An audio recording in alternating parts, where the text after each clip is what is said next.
Welcome to Islamic Life Coach School podcast. Apply tools that you learn in this podcast and your life will be unrecognizably successful. Now your host, Dr. Kamal Akhtar. Hello everyone. Peace and blessings be upon all of you. Today I want to talk to you guys about a pattern that I see very commonly in my coaching that has to do with the hyperbole of the brain, meaning the brain making elaborate stories around the unsolvable.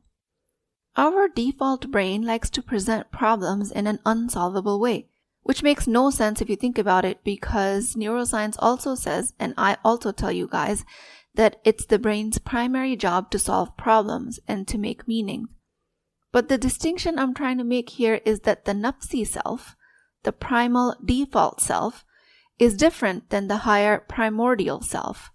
And this lower self likes to recycle problems in the same way in the name of efficiency. If you ever faced a problem and ask yourself, why can't I seem to get a grip on this? Then the lower brain will use this as permission and ask you the same unsolvable questions in a hyperbole. It will continue to create the problem bigger and bigger in your mind because you've given it permission to do so once. If you think about the motivational triad that the default brain operates from, one of the three pillars of the triad include conserving energy, meaning keeping things the same and as efficient as possible. That means if you're facing a problem and your brain once asked an unhelpful question and said, why does this economy have to be so bad? Why can't I start a business? Or things like that, then it gets easier for the brain to ask the same or similar question the next time. Similar questions along those lines that the brain will present to you in the name of efficiency, in the name of it performing its job to the highest capacity, meaning we're talking about the default brain, and the highest capacity being efficiency. It will say things like, why does this always happen to me? Why don't things work out for me? Why didn't my parents create financial independence? Default brain will continue to recycle the same old emotional patterns, making the problem bigger in the mind without really offering any solutions. And this is nothing new. I've talked about this concept in my podcast in detail. But what I'm trying to allude to today is when I run workshops or when I'm doing my live trainings or Zoom webinars, one of the most common ways that this question gets asked is at the systemic level. Meaning women ask me, what am I supposed to do when patriarchy and misogyny is so common? How am I supposed to get out of debt when American economy is built on loans and interests? How are we supposed to create a healed nervous system when we have generational trauma? How am I supposed to feel safe in saying yes to a marriage when culture doesn't teach a woman how to be confident? Women asking these questions that are applied to the big systemic problem. The pattern behind these questions being the big systemic problems of patriarchy, American economy, generational trauma, culture, and on it goes. The question is being asked in a manner of hyperbole by the brain, where for me to even start answering that question, I would have to start at the systemic level, which I can at the theoretical level, but systems are only in any one person's control at a time. So then, how do we solve these big systemic problems? Children being addicted to screens these days, more and more Muslims being diagnosed with mental health problems. And the way you solve all of these systemic problems is at an individual level. And I want this to sink in. I want this to become a part of the fiber of your being. All systemic problems are solved at an individual level. The problems of economic greed, when the profit flows one way, tax breaks favor billionaires, structural inequities that you and I feel in our daily lives are always ultimately solved at an individual level. System is not going to become magically fair overnight, but I'm asking you to stop asking questions with the hyperbole of the lower brain, which it presents to you in an unsolvable manner. What we're doing by posing these questions at an individual level is we're making your nervous system strong enough so it doesn't collapse under the weight of this system, this huge problem. We expose the flaws at the systemic level, but we solve them at an individual level. When you as an individual gains enough clarity and confidence or enough economic intelligence and financial literacy, you will stop participating in the old pattern, even if it is huge and systemic. When you study financial literacy, when you build saving strategy, when you invest even $50 a month, when you stop making fear-based decisions, you break the profit cycle for the system. When you learn how money works, suddenly the same billionaire's tax break is no longer the center of your emotional life. When you build a second passive income stream, the one-way profit flow that you were so worried about doesn't have the same grip on you. When you teach your child how to manage scarcity without internalizing it, you're disrupting the generational patterns that entire governments rely on. This is why I keep saying, and I will keep saying throughout this podcast, is you don't fix a systemic problem by obsessing over the system, even though that's what your mind continues to insist on. You fix the systemic problem by strengthening the individual who is living inside the system. Your skill is the antidote to this big picture problem. And one emotionally regulated, financially literate woman has the power to shift the system. This is how change begins, inside one nervous system at a time. Let's say it's the crisis of healthcare, and there's burden of chronic disease, and a complete omission of preventative care by your primary care providers. These are real systemic failures. Billions of dollars are poured into managing illness instead of preventing it. Entire industries are built on keeping people dependent on pharmaceuticals. But even these massive, deeply layered systemic problems get solved at an individual level. You, as one individual person, will strengthen their relationship with their own body. When you regulate your nervous system, when you understand your stress response, when you stop normalizing burnout, when you learn the early signals that body gives you that might hint illness, and when you start taking preventative care seriously, you are already working against the system that you thought was otherwise strong and so overwhelming.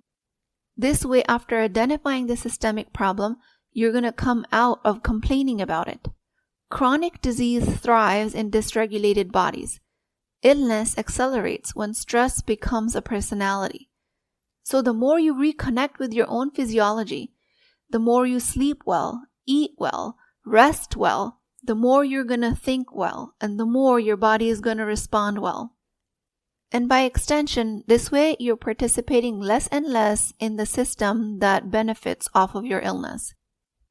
The system problem is not magically disappearing. All that's happening here is it's losing its power over you as an individual who is becoming more self-attuned, more emotionally intelligent, more skilled at self-advocacy and preventative care.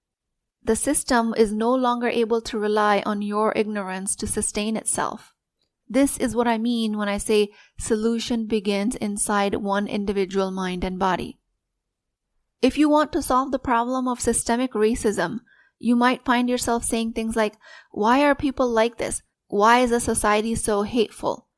And while you might be thinking that you're posing harmless questions, your brain will go to work in answering these questions because, again, it's the brain's primary job to answer questions. It will answer you by presenting the evidence of how hateful people are and how cruel the world is.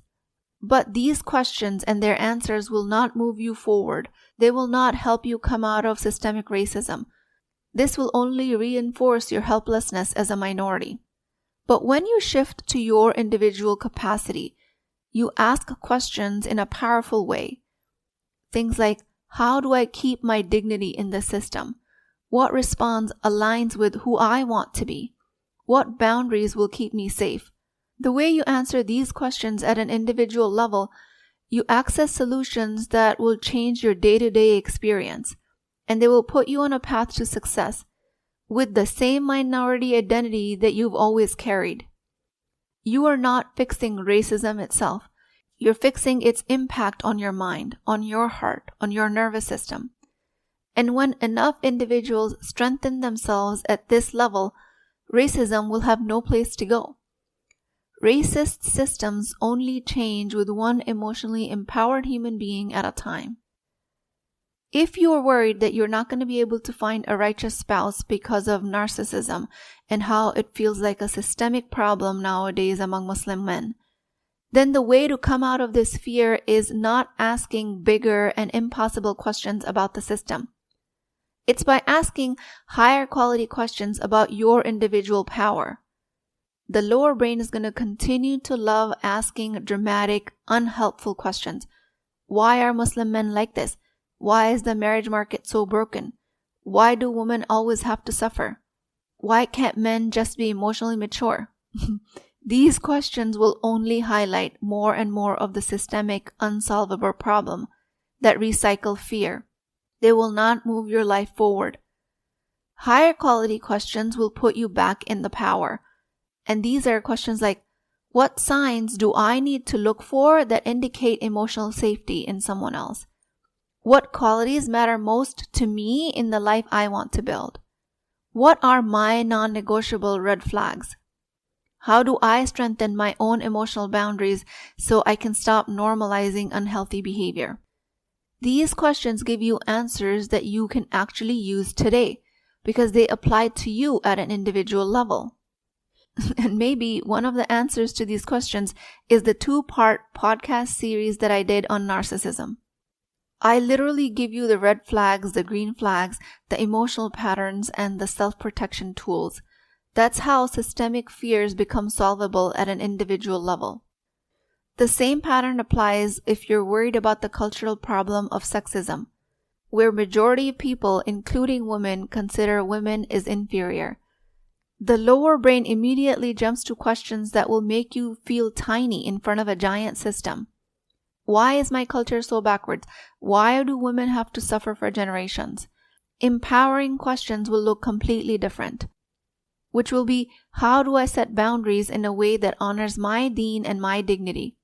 What part of this cultural message is no longer aligning with my womanhood? How do I build confidence in myself as a woman? How do I strengthen my relationship with Allah subhanahu wa ta'ala and the deen so I feel supported while challenging all of these unhealthy norms? You are solving a systemic problem at your own individual level. You are asking questions that give you tools. At this point, I want to shift gears a little bit. I want to tell you guys that the problem isn't that any of these questions are invalid. Both the primal default brain questions are valid, as well as the higher quality questions. Every question that arises in your mind has truth to it, and your brain is designed to prove that truth back to you. Whatever question you ask, it will prove it. If you believe that the world is rigged against women trying to rise out of poverty, your brain will find 50 pieces of evidence before breakfast to support that exact claim. That is what your brain does. It confirms whatever lens you're already looking through. And the point isn't which question is true and which question isn't. All of them may carry certain truths. The point is that the part that actually changes your life, are you paying attention to that? And which question moves you towards your goal? Which question here will help you rise out of poverty?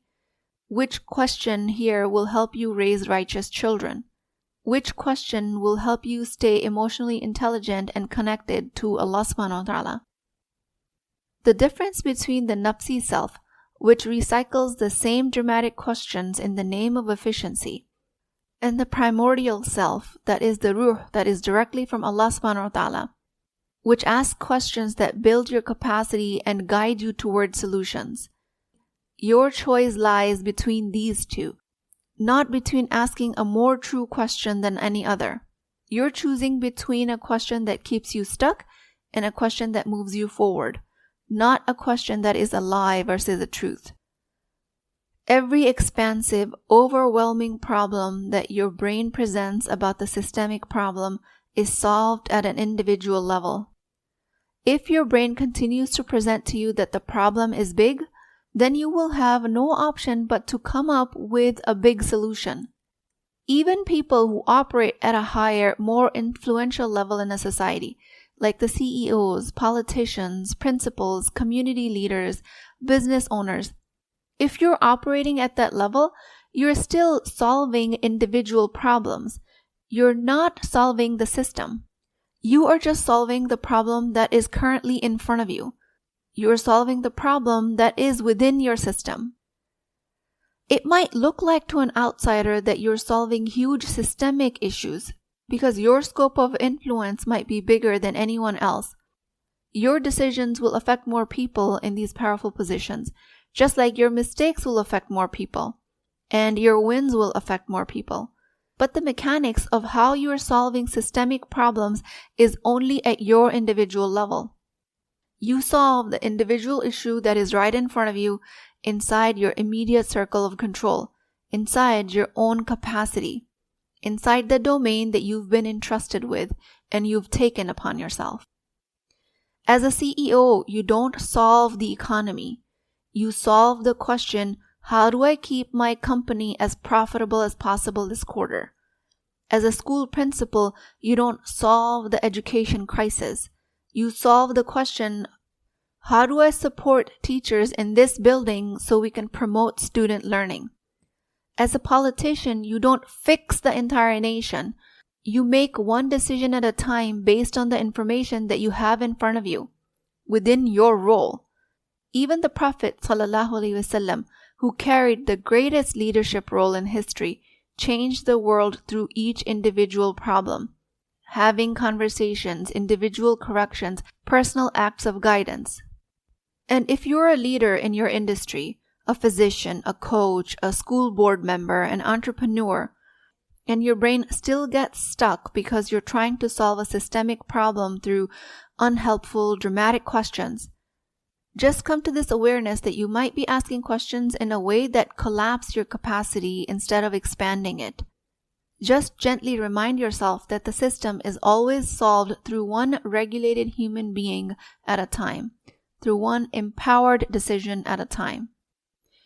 When you shift your focus from the overwhelming systemic problem to one actionable individual item that you can do, your capacity opens. You will suddenly have access to solutions that were otherwise invisible to you under the weight of the bigger question.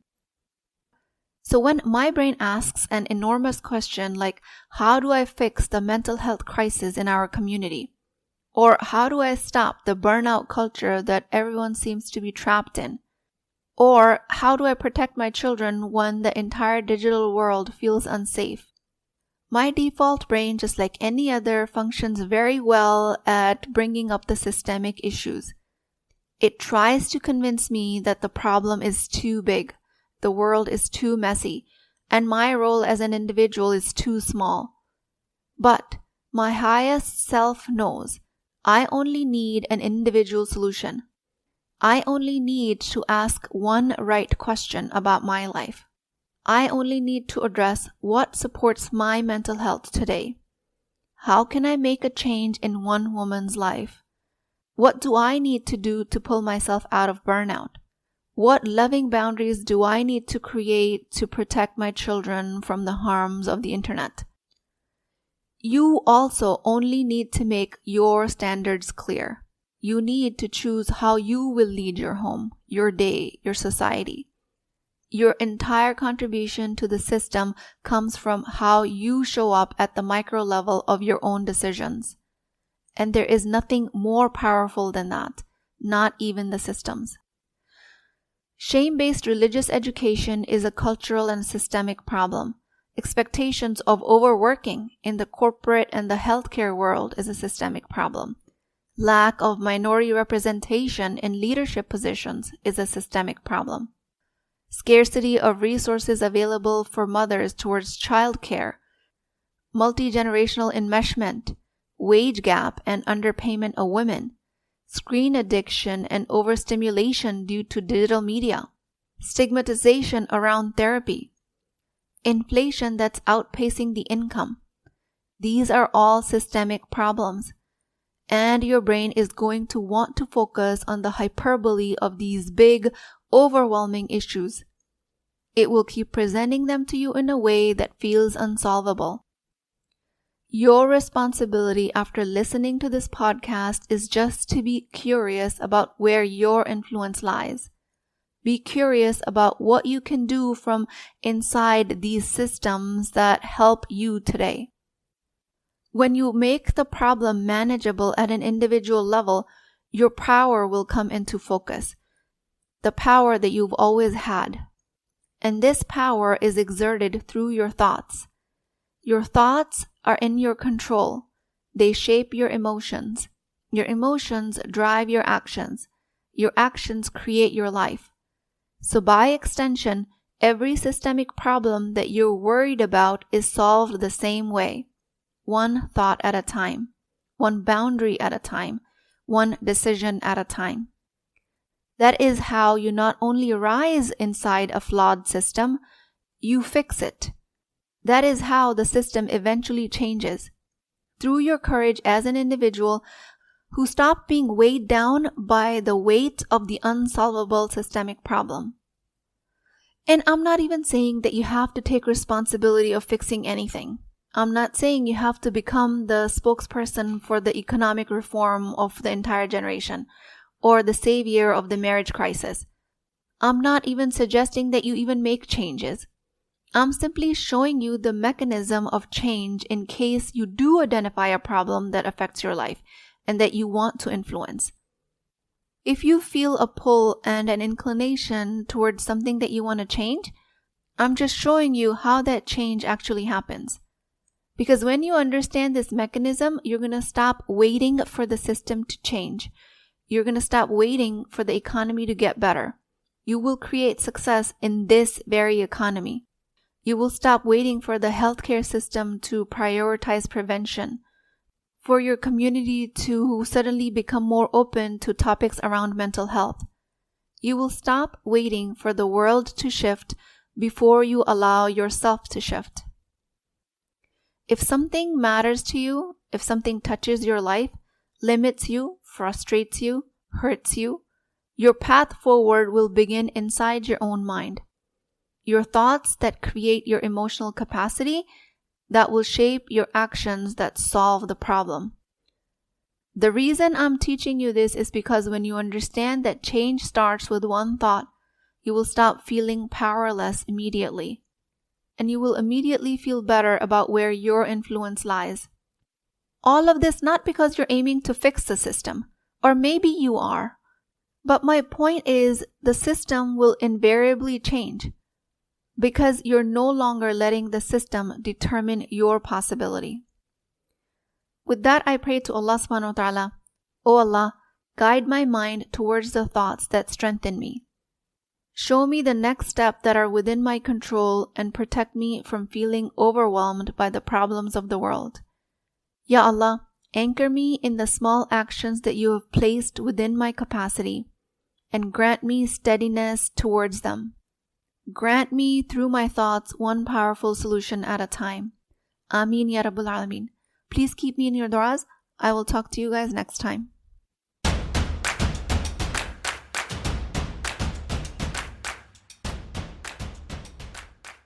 Before you go, I would love to hear from you. If this podcast spoke to you, please take a few moments to leave a review.